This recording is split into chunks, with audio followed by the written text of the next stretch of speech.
Hello guys, I'm back again with another video. Today it's going to be amazing, a very amazing. Africans need to gather here. Africans need to gather here to listen to what has been happening to Africa for the past years, decades. We have gone through a lot. We have gone through a lot.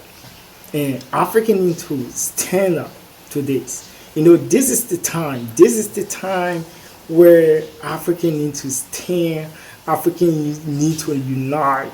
Africa need to put themselves together and say no to the colonial masters. Those days has gone. Now we are in the 21st century.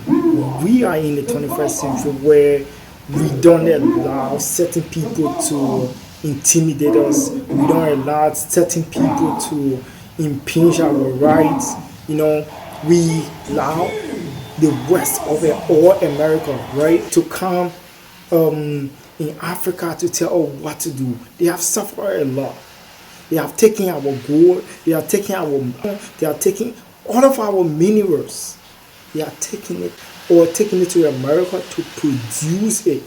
Why our African brothers, our mothers, our fathers, our sisters are all in Africa? The only job we have is to smoke, taking drugs, left us jobless. Those days has gone. The West in America should forget about everything. But firstly, listen to what the West of France has been doing to Africa. Now let's turn our attention to Africa, specifically to the Ivory Coast in the West. This country is home to about 29 million people, along with French military bases. But that last part is set to change because the French troops are leaving. Paris has lost its last military base in the country and by proxy, another stronghold in the region. After Mali, Niger, Burkina Faso, Chad and Senegal, the French military has been forced to leave the Ivory Coast. What does that mean for France's African ambitions? And why has the Ivory Coast expelled French troops? Our next report tells you. This is Côte d'Ivoire, or in English, the Ivory Coast. This West African country is a former French colony. It became independent in the year 1960. This year, it decided to kick out French troops from the country. It told the French forces to withdraw and now, the Ivory Coast has finally done it. It has officially taken control of the last remaining French military base in the country, and shut the door on French military ambitions in Africa. But the Ivory Coast insists that it remains a staunch French ally. While the forces will withdraw, some 80 French servicemen will continue to stay in the country. Why? To apparently advise and train the Ivorian military. France is transforming its presence. France is not disappearing. 80 French soldiers. Now, I want us to look at the reality. Does African or African country has their military base in France? Does Liberia, Ghana, Senegal, Burkina Faso, Guinea, Sierra Leone, Cameroon, those have their military bases in any part of the Western country? No. Why are those people taking their military bases to Africa to control our resources, to control our leaders? Firstly, listen to John Mahama, President of Ghana, President John Mahama. Fellow Africans, esteemed leaders, brothers and sisters of the African continent, it is with great honor that I address you today on the occasion of Africa Day 2025.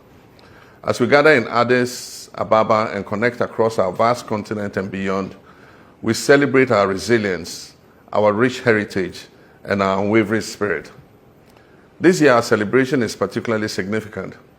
The African Union has declared 2025 as the year for justice for Africans and people of African descent through reparations. As the AU champion for this critical cause, I'm deeply committed to working with you all to achieve this vital objective. For too long, the legacy of slavery, colonialism, and neocolonialism has cast a long shadow on the lives and progress of Africans and people of African descent. These historical injustices have left deep scars. Reparations are not merely about financial compensation, they are about acknowledging the profound and enduring damage inflicted upon our people. They are about confronting the uncomfortable truths of our past and taking concrete steps to rectify these wrongs.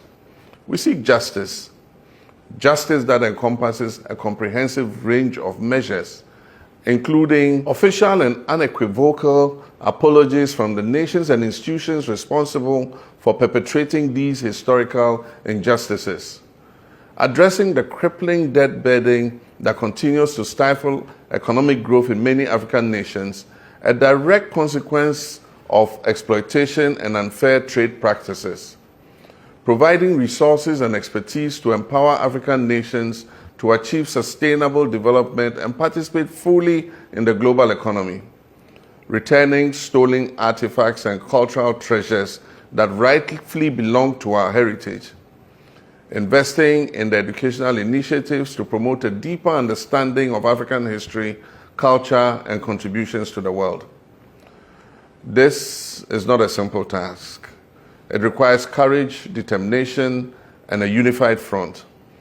It requires us to engage in meaningful dialogue with those responsible and to advocate tirelessly for our rights. I call upon my colleague African leaders, civil society organizations and youth groups, and members of the diaspora to join hands in this important endeavor. Let us work together to build a future where justice prevails, where the wounds of the past are healed, and where the potential of every African and person of African descent is fully realized. Let Africa Day 2025 be a turning point.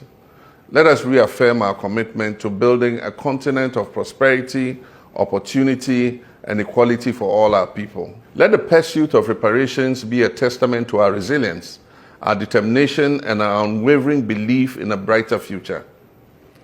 Happy Africa Day. Let us move together united in purpose towards a just and equitable future for all Africans and people of African descent. Don't forget to share. Let others Africans know